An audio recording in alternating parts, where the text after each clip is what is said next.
Standard and 9 Pacific. For those of you, I am in Mountain Standard. My name is Whitney Taylor, and I will be doing the RunSignup 101 webinar today. So we're going to go ahead and get rolling. And I just want to preface that we will have room for questions at the end. So if you do have questions, feel free to put them in the chat or in the question box, and we will get to those at the end of the webinar. Let's dive in. So, I'm hitting the next button and it's not going. Here we go. So my name is Whitney Taylor. I'm a senior account manager here at RunSignup. I have done the RunSignup 101 webinar that we do have on our website. And so we will kind of be going through something similar to that today. We're going to go over what we're going to cover. So we will be covering how to create the foundation of your race, whether that be a challenge, your virtual event, or it is a live race. We're going to talk through that 7-step race wizard of how to create the foundation and then add those additional features on top of that race wizard to really fine-tune your race and customize it for you. We'll go over some of the key features for virtual as well as challenge. We're going to dive into how to customize your race site so that you can make it look and feel exactly how you want it. And then last but not least, we will touch on some of the reporting. I believe that this platform, that RunSignup platform, has some of the most robust reporting I've seen. So it's really cool, and I just want to make sure that we touch on that. So let's get into the 7-step race wizard. It is 7 easy steps. You're going to hit the runsignup.com website. It is runsignup.com. You'll be brought to this page. It looks exactly like this, and you will want to click on create a race. Now, when you click on create a race, I'm going to show you in a demo exactly what that looks like. For me, I have an account created on RunSignup, so it's going to pop me in to that race wizard. If you don't have an account on RunSignup, it's going to ask you to create an account first, and then you'll be led through that race wizard.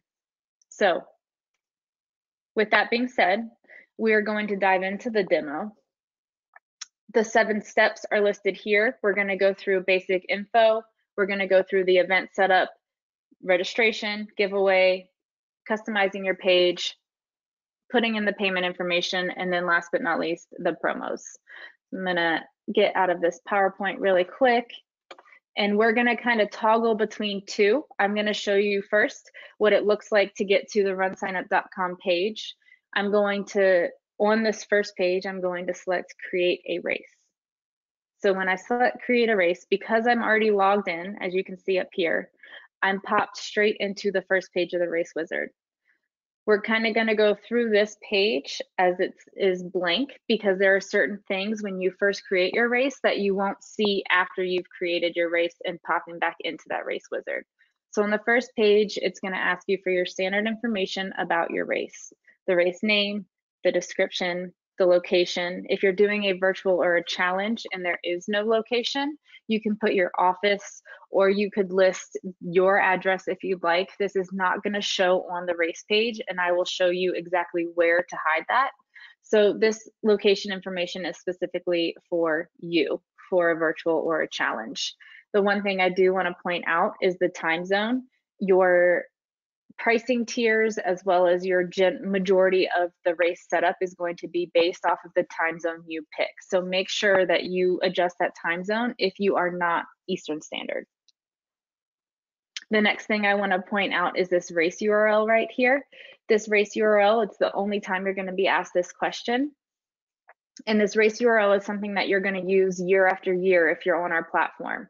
The reason why we use this year after year is it's better for the SEO, and we have a very robust SEO on with our platform. We have people that are working daily on making sure that you are found in search engines. So with the SEO, that does rank how well you're searched on Google. So if you continue to use our platform, the more times that you use it over year, the higher you'll be ranked, the more likely you'll be willing to show up on one of those first pages when people search your race in Google. I want to point out that you do not want to put in either first annual or 9th annual or a 2020. You don't want to use something that's specific to the year because this is going to be used year over year. Next, we have our basic contact information that you can enter in. You could connect to your Facebook. And then we get to our initial event. So in the RunSignup lingo, we have our RunSignup race, which is what you're creating. That's the foundation, that's the shell. Your events are what your specific distances are. So that be a 10K, a 5K, your 50K, or a 500 cycle, whatever it is, that's your event. Some people use category as a term, but we use event. So your race is your whole, your event are your specific distances. So you'll see in here, we can go ahead and we'll just put 10K. So my event is a 10K. Now what I want to show you is the next thing you choose is type. This is very important if you are a virtual or a challenge event. You'll see right here at the top, virtual race challenge. If you are doing a virtual race or a challenge, it is imperative that you select virtual race challenge. If you select that, it's going to drop down options to let you select whether or not you want people to submit their own results, or you could have them submit their results to you and then you could upload them. I would say 99% of the time, most people are going to have the participants submit their results. You can also select if you want this to be a challenge. And if it is a challenge, then there are additional feature sets that you're going to need to enable. We're not going to select that it's a challenge. We're just going to select that it's a virtual event. And then we need to enter in our submission starting time and our submission end time. For a virtual event that is a specific distance, we recommend anywhere between 3 to 7 days to allow them to submit their times. The reason why this isn't just a one-day thing is because with virtual, we want to give people the flexibility. Not everybody is going to show up that race day and be able to perform. So maybe the race is on a Saturday, but you're giving them from Friday to Sunday to submit, so they have that 3-day weekend. Or you're going to be a little more lenient and you're going to give them that whole week to submit their results to get that course in, whatever they need to do. If it is a challenge, meaning they're going to be logging their miles or their activities over a certain period of time, we recommend the average around 3 months. We've seen anywhere between 4 weeks to 4 months, but the sweet spot is usually around that 3-month mark. So that's what you're going to do for your challenge in virtual. If you are doing a live event, you can go ahead and just select the type of event that it is. So for this, it's a run walk. I will select that. So that's something that is very important when you do go through this initial setup. Keep in mind that if you don't end up selecting virtual and then you have to go back to create a virtual race, that you can go back into this wizard and make that adjustment if you need to. So it's not set in stone when you go through the initial setup. So that is the event piece. We're going to drop down to the last section, which involves the pricing for the setup on the first page, the processing fee. You can incur that fee if you'd like, include it in the race price. You can have the participant pay the processing fee. We have the list of what our processing fees would be as a breakdown on our website at runsignup.com. You select pricing and it'll give you that entire chart breakdown. We also have donations, your ability to turn on and off donations. Right now, we have seen an influx in donations due to COVID. So we do recommend that if you have a charity in your area, or if you have a network where you can find a charity to work with to include in your race, we highly recommend doing that. It's a great way to get marketing in for your charity as well as to get marketing in for yourself, and it helps everyone out. So that's something that you probably want to turn on, and then that will trigger it in the back end of the platform, which we'll show you later. The last piece of information that I want to review on this is the timer section. So if you have a timer, you can go ahead and enter their information in here, and you can search for them. If they're a timer in our platform, it'll pop up and it'll give them specific access to your race already. If you don't have a timer, you can leave it blank. Some of you may be thinking, well, I'm doing a virtual race or I'm doing a challenge and I don't need a timer because they're not physically timing anything. That's not always true. And so I just wanted to clear that up, that there is a time and a place for a timer with virtual, whether maybe you have another job or you don't have the time to sit and learn a whole new system. We have timers that work with us, that know our platform, that can set up the results for you, that can manage the results for you. There's also an app that we have called RaceJoy that you can use for your race day experience, and that is only offered through timers from RunSignup. So if that's something that you're interested in, we have a webinar on that. We also have a whole lot of information regarding that. So we'll link that in this webinar notes that you can get to at a later point. So I just wanted to cover that really quickly. And then we'll move on to step 2 of the Race Wizard. We are going to save this in draft mode because the race is not complete yet.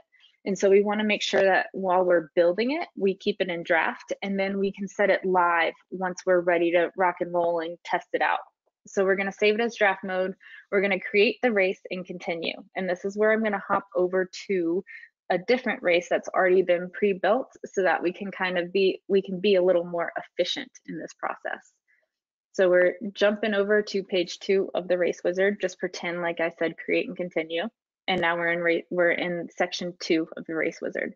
This is where our event information is going to be updated. You can see it's very similar to the page 1 of the Race Wizard. A few of the differences: you have the ability to select whether it's a free event. You can do an age-based calculation for a triathlon, let's say. You have additional event information that you can add here if you'd like. And the important piece of this is the distance. So we are going to put a 10K in here. And the reason why, not 10K, I'm sorry. We're going to put 6.2 miles for our 10K. The reason why this is important is because of the search and RunSignup. So when you place a distance here in your event information, when people go in and search 10K, or they search 5 miles, whatever it is that they search, your race will pop up because you have a distance listed. So that's why we drive home that you need to put in a distance here. So you get your event information in, we can go through this page, we can save and continue, which is gonna pop us to page 3. On page 3, this is where you're gonna put your pricing tiers. Your race will open the first pricing tier that you have set. So my race opened February 20th of 2020. And my registration is going to close on November 27th of 2020. You can add as many race tiers as you'd like with your specific event fees. You can also go ahead and copy your race fees to additional events. So I pop in here, I can select these, and I can create my registration periods to copy over to all of my events. It makes it much easier if your events are all the same price and the same pricing tiers. The next thing that we can go through is this registration options. You definitely want to take a peek at this, especially if you're doing virtual. There are certain questions that we just automatically default to, which is gender, date of birth, address. You'll see them all down here. These are required fields. If you don't want them to be required, you can uncheck them. We have a cap that you can put on specific events. We also have age limits and gender limits if you'd like.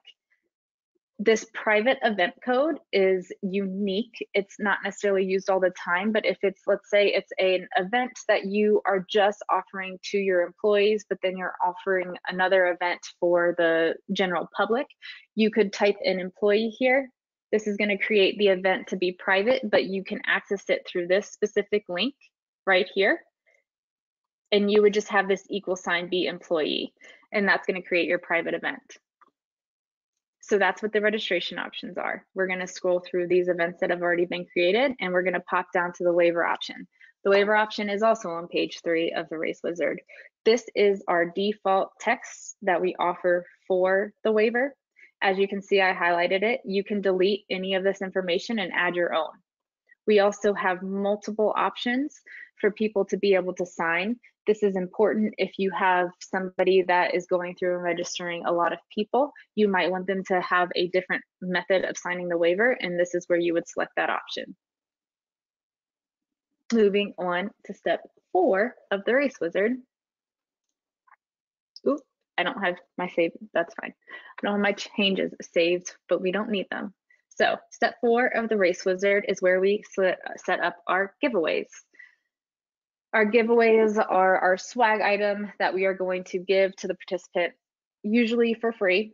And I have a t-shirt as an example. So my giveaway description is my t-shirt. I want to set a stop collecting giveaways date, especially if I'm doing a virtual or a challenge, so that I know how much that I should be ordering and I don't oversell. We are also fully integrated with sales tax at this point, and so you can select whether or not this item is taxable, or you can just set it to the default. The additional detailed information, if you want to explain what the product is, maybe you're giving them multiple pieces of swag and you want to explain everything that you're providing them, you can upload an image here. The one thing I want to point out, if you are doing a virtual or a challenge, you want to explain to your participant when they are going to get their product. This is key. A lot of people do virtual challenges because they love the swag. They want to know exactly when they're getting the swag. And if you don't tell them when they're getting the swag, your inbox is going to be full of emails wondering when they're getting swag. So just make sure that you include that information of when you plan on sending that out. You also have options that you can provide for sizing, or let's say it's a one size fits all, you could put that in there as your giveaway option. You can add additional pricing if you need to. Let's say you have a t-shirt, but you want to offer them a long sleeve and it's only going to be $5 extra. So you could put a you could put long sleeve medium and a $5 here. We also have the ability to subtract money. So let's say you want to offer something where it could be a cheaper price if they don't get swag. You can do that by putting a -5, and that will deduct the $5 at the end of the registration flow in the transaction. I also want to point out that you can copy your giveaways to other events. So that's also a helpful thing if you're offering the same swag for each event. So we're going to go through this, and we are moving on to the next step of our Race Wizard, which is the page customization. And this is just the very beginning of your page customization. It is simply a logo. You can upload a banner, and you have basic information that you can set up. We will dive into how you can fully customize it once we get out of the Race Wizard. You'll see here we have custom event text. It is going to default to event. I put tracks in there because these are seminar tracks that you can go through, whether it's 101, 201, etc. If you're doing a virtual race or a challenge, you might want to put challenge in here, but you just want to make sure, because this is defaulting to a physical race, that if you are doing a virtual or a challenge or a cycling event, that you change the wording to be customized to your race.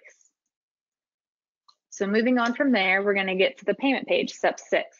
I'm going to briefly go over this. Essentially, you need to create a payment account so that we can pay you, and you also need that payment account so that you can unlock some of the features in the platform, like our email marketing system, and that's the number one that I can think of.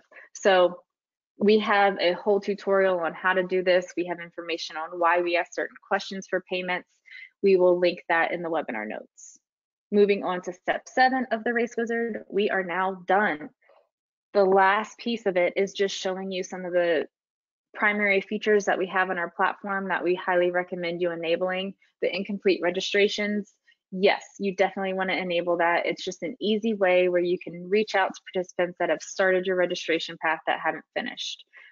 Our referral rewards program, there is no reason why you should not be using this. We have seen a ton of success, especially in the virtual and the challenges, with using this to get more participants. You offer them rewards whether it be a refund, or you can offer more swag items for them, getting more participants to come join your race. It's a win-win for both. So we're going to go to save and finish.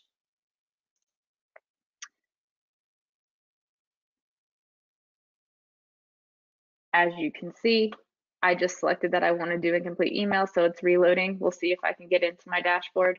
Yes, so we are moving on to the dashboard. Now, this pop-up is coming up because I set that I want one of my events to be virtual. This pop-up is great because it's going to direct me specifically to the areas in the platform that I need to set up my virtual race to its fullest. I'm not going to click on these right now because I'm going to go over them a bit later, but I do want you to see that this pop-up is going to guide you through what you need to set up. So I'm going to click on don't show this pop-up again because I'm going to go through these later and we don't want the pop-up at the moment. We're going to talk through, now that we have finished the 7-step race wizard, we are in the back end of our dashboard. You can see we have some graphs right here. We have some information. I'm going to touch on a couple of things that I want you to really be aware of in the platform, and I want you to become very familiar with because they are going to be your best friend.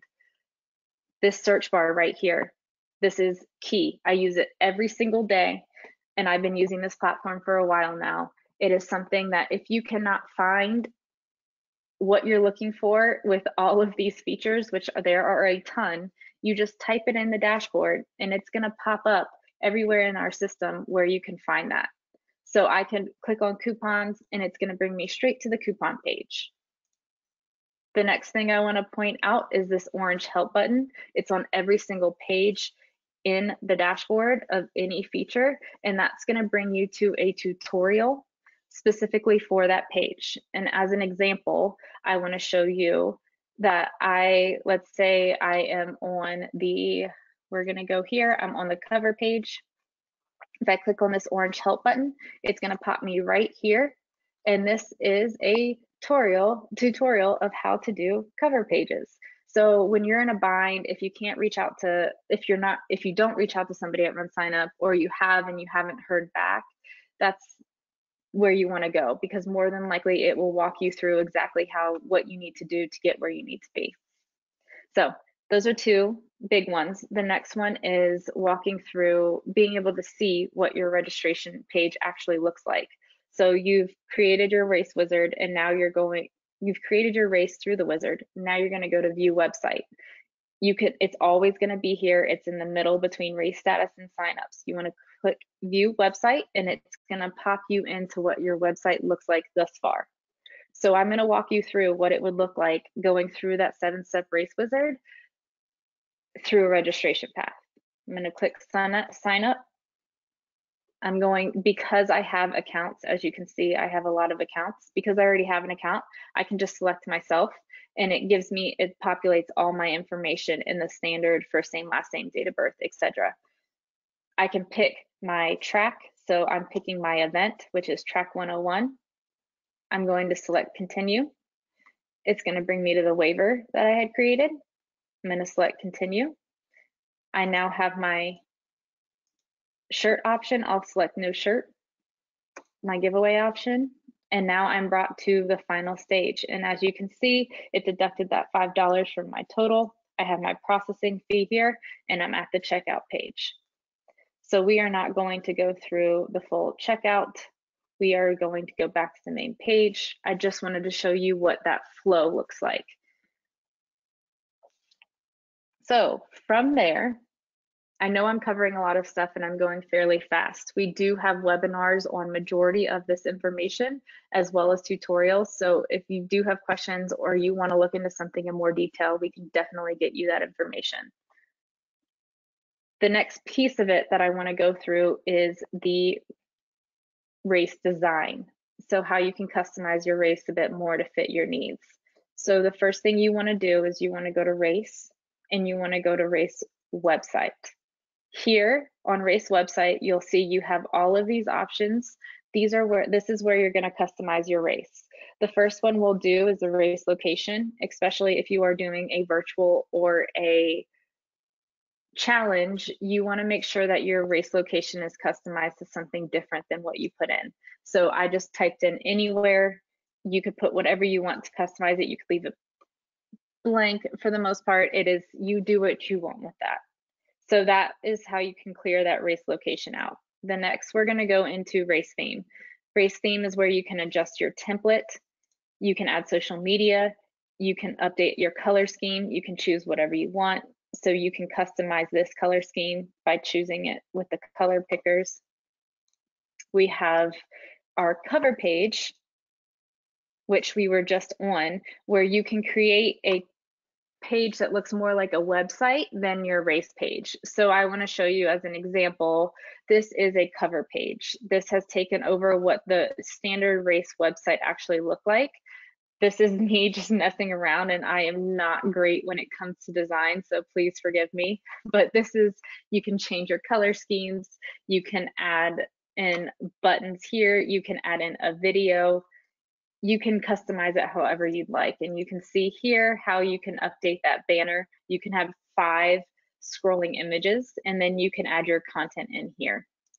We have our custom sections. So these are custom pages within within your race registration page. So you can add as many pages as you would like in the custom sections. You can add your own domain. So if you own runtherockies.com, you could put that in here and sync your domain to it where it looks just like your race. The custom content display gives you the ability to add submenus and menu items for all of your custom content pages. And I'll show you that example. So for instance, the race info, I have race day nutrition listed underneath that, and that's one of my race pages. For event info, I have open water swimming, which is one of my pages that I created. So you can customize this however you'd like. The last one I want to show you is menu order. You'll see you can move these if you don't like the way that they are displayed up here. You can move them around. You can hide certain items if you don't want them displayed. So this is just a great page. This whole section is where you want to be when you are making updates to your race page. Last but not least, we are going to show you a little bit of what reporting looks like. So what I did was I went to participants, view participants. This is going to show me the list of people that have registered for my race thus far. And it's giving me a basic, this is our default breakdown. It gives me the name, gender, email, amount paid, etc. I can edit and manage my participants from this area, but this is also where I pull my reporting. So if I want more detailed reporting than what I'm being provided here, what I would do is go to report options. Then I would go to custom view. I now have the ability to select any of these items to be displayed in my report. So let's say I want bib number displayed and I want age. I can also go to pick from all columns, and now I have a lot more options for creating a report. You can see there are a ton depending on what you're looking to pull. We have check-in status, partner fee, amount paid. We'll just select random ones. Then I go to update report. When I update that report, I now have that full report here, and I can pull that data. If I want to export that into an Excel file, I can go to export options and then download report as CSV. This will give me all of my data in a CSV file. This view participants is where you want to go if you want to create a robust report for yourself for specific options. This is also where you go if you have a specific participant that you want to manage.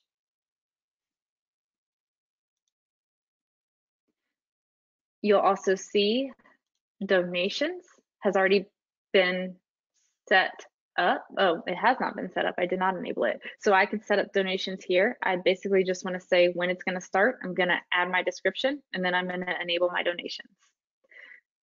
So that is, we'll jump back to the dashboard. That is a quick overview of the key areas in the back end of the platform that you want to familiarize yourself with. We're going to jump straight into my presentation again, and then we will go through another demo, so prepare yourself. So we got through the race wizard. I'm going to reiterate the dashboard pro tips: search bar, your best friend; help button, second best friend. We also have on RunSignup.com under the learning section tutorials and blogs that cover every single feature that we release, as well as tutorials on how to utilize all of the platform.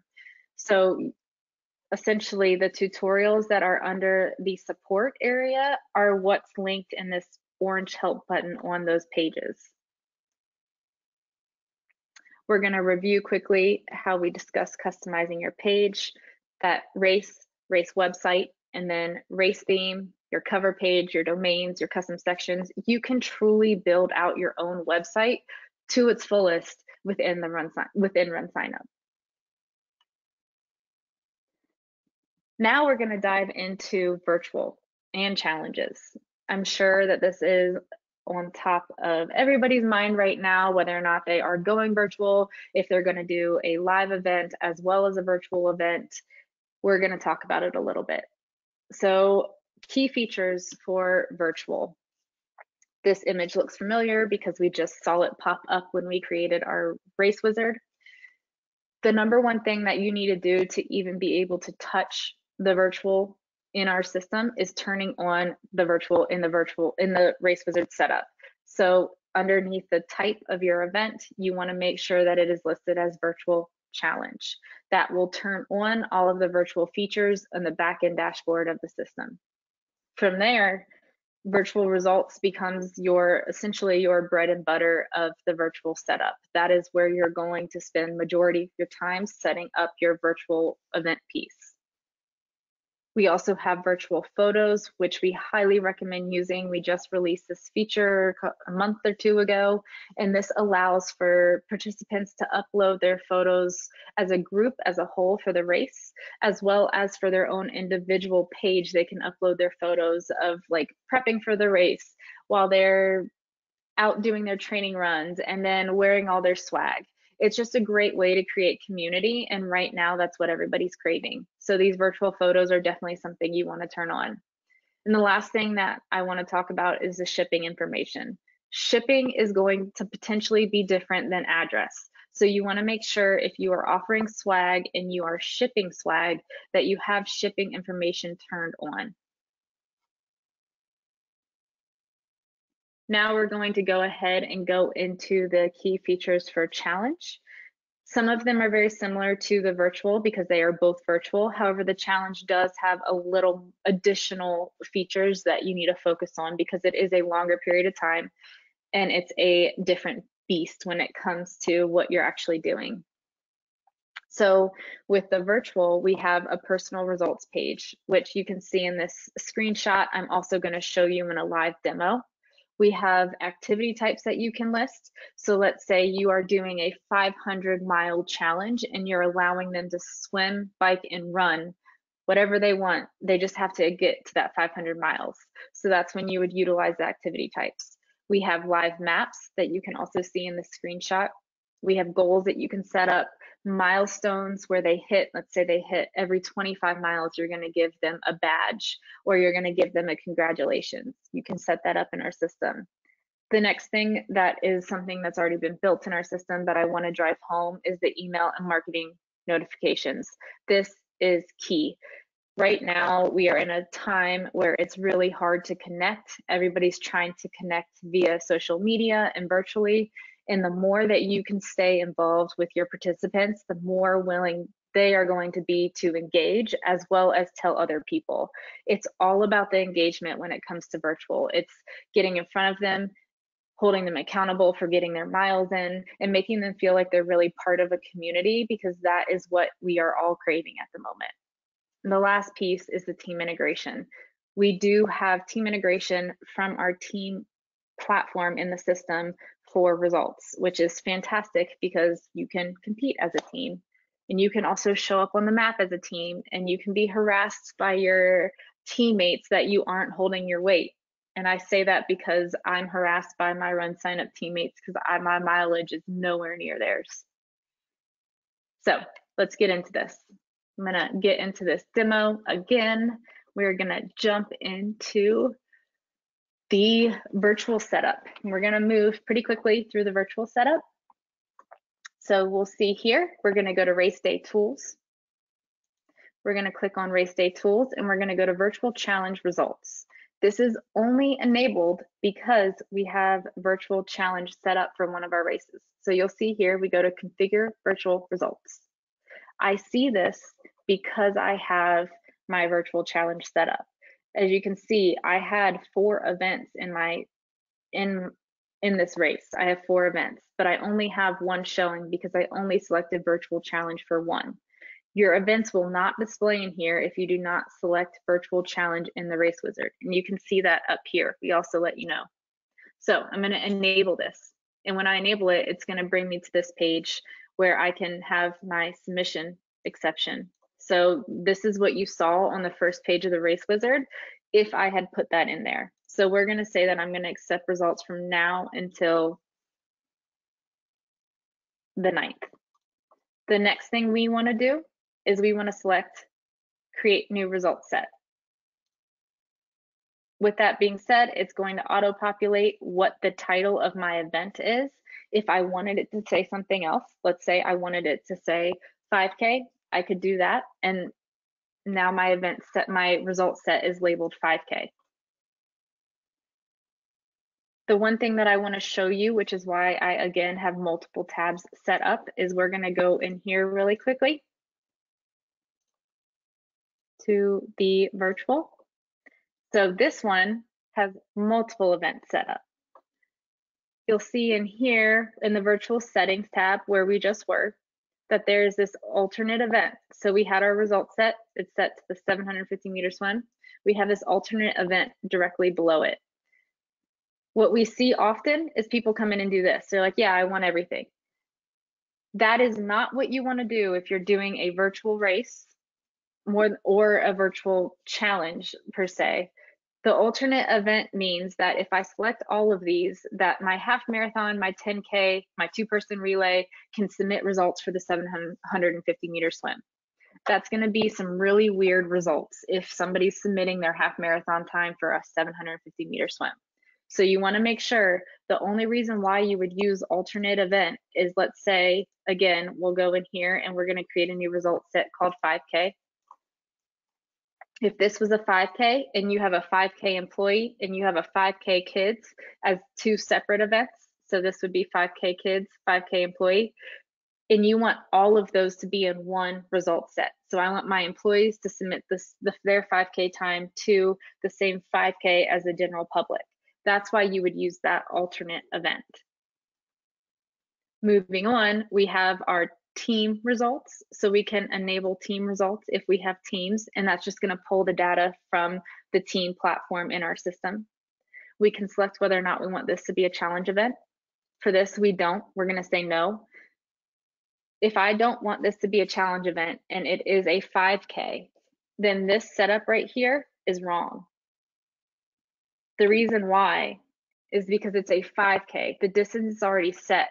We do not want people to be able to go in and set their own distance for the 5K, or you will have random numbers in there with random times, and it just messes up all of your results. So if we are doing a 5K virtual race, we want to make sure that the only thing that we are logging is time, and we're setting a minimum and a maximum allotted amount of time for them.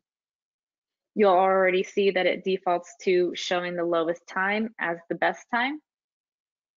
And then below here, we have different ways that you can submit your results.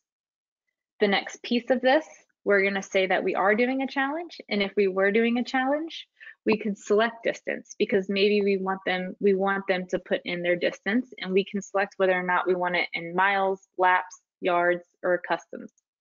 We can select elevation gain if we'd like. We can put when we want to accept the specific activities, and we can choose these options as well. We're going to move on to the next step of the challenge, which is the activity type. So we're going to add activity type. This is where you would go in and you would add your activity type for whether or not it's swim, run, bike, etc. You put your information in here. That's a second piece if you are doing the challenge. If you're doing a virtual that doesn't include any activity types, you don't need to worry about it.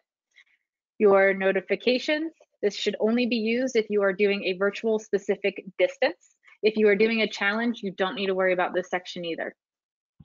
The goals is where you would set up your goal for your participants, whether or not you want that to be defined or they can define their own goal. It is going to default to the specific goal that you put in there. And you can see down here, you can use a map, you can display elevation, and you can also add your milestones. You can use this detailed information is specifically if you have instructions on how they can upload things, and then you have your disable virtual results. So that is the quick review of how you would do the challenge. And I'm going to show you really quickly what that looks like on the front end. So on the front end, you'll see you have your individual results and your team results. You have the list of your individual results. We can click into somebody and you will see that she has her progress bar, her badges, her distance, her overall time, her activities, and then her map. So that's what it looks like in the front end. So now we're going to bounce back into the final section of the PowerPoint, which is the resource section. So essentially, I just want to share with you where you can find way more information on all of this. We have our virtual hub where you can find all the information you need on your virtual races. We have our challenge platform where you can find your webinars, your demos, everything you need for your challenge. We have reporting, a very robust reporting system that I just wanted to drive home. As you can see, we have an entire reporting section in the back end of our dashboard that you can utilize. And then the final notes, the things that we went over, hiding that race location if you're doing a virtual or a challenge, changing the verbiage if you need to, making sure that you have shipping turned on if you're doing giveaways or selling something, and then configuring your virtual results because that is key for success with your virtual challenges. I know that was quick, but that's all we have for today. Does anybody have any questions? I have a couple that we can touch on. So can people register as a team? Yes. So can people register as a team? Yes, they can register as a team and they can show up under the team results. The only thing is that you would have to set up the team functionality within the system first in order to turn on the team results. And we have an entire section about teams in on our platform for you to look at under the support. Yeah, and I'll include that in the follow-up email as well. Similarly, I know we could spend an entire webinar on referral rewards, but can you give just a quick overview of exactly how referral rewards work? Of course. So, like Johanna said, we do have a lot of information on referral rewards, but essentially the way referral rewards works is that you would turn referral rewards on. Once they're turned on, you have the ability to offer whether or not it be a refund or swag or both to your participant if they achieve reaching a certain amount of participants to sign up for the race. So once it's turned on, they will get a unique referral link. They can share this in emails, they can share this on Facebook, they can share it wherever they want. And you can set up settings where it's refer 5 friends, receive $20 back to your registration. If they get 5 friends to sign up through that referral link that they posted, they will then receive an automatic $20 refunded to their credit card through our system. You don't have to worry about it. It's already done through our system. If you offer swag items, it would notify you that you need to ship out that specific swag item because they've hit their 5 participant minimum. So that's in a quick nutshell how referrals work.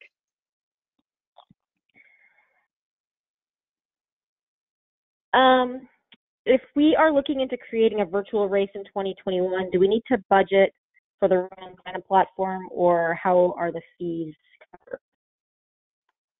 I'm sorry, Johanna, you were breaking up a little bit. Can you say that again? Sorry. If we're looking to start in 2021, do we need to budget for the RunSignup platform, or how are the fees covered?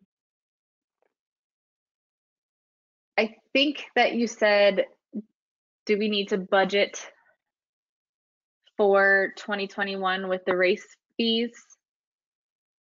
Yes, are the fees, how are the fees covered?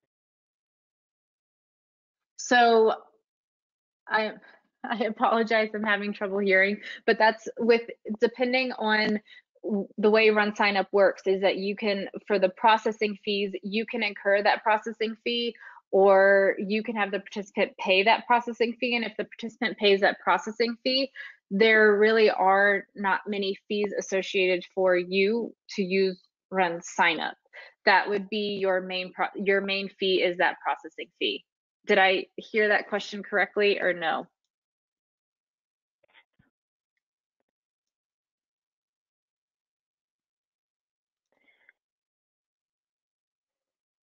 Can you hear me now? A little better, yes. All right. Do you offer virtual bibs and virtual finisher certificates? Yes, we do. I did not cover that in here, but yes, we offer virtual bibs as well as virtual finisher certificates, and you can customize both of those however you'd like. I think that is it, other than whether or not we will send this out, and we will send this out.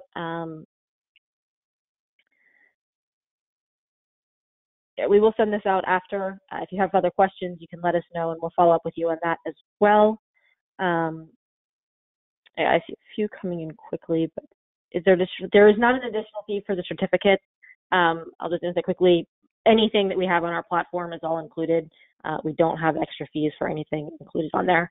And we will send this out this afternoon along with the presentation and links to virtually everything that has been discussed in here, or all of the other questions. Thank you guys so much for joining. I appreciate it, and I hope you have a wonderful day.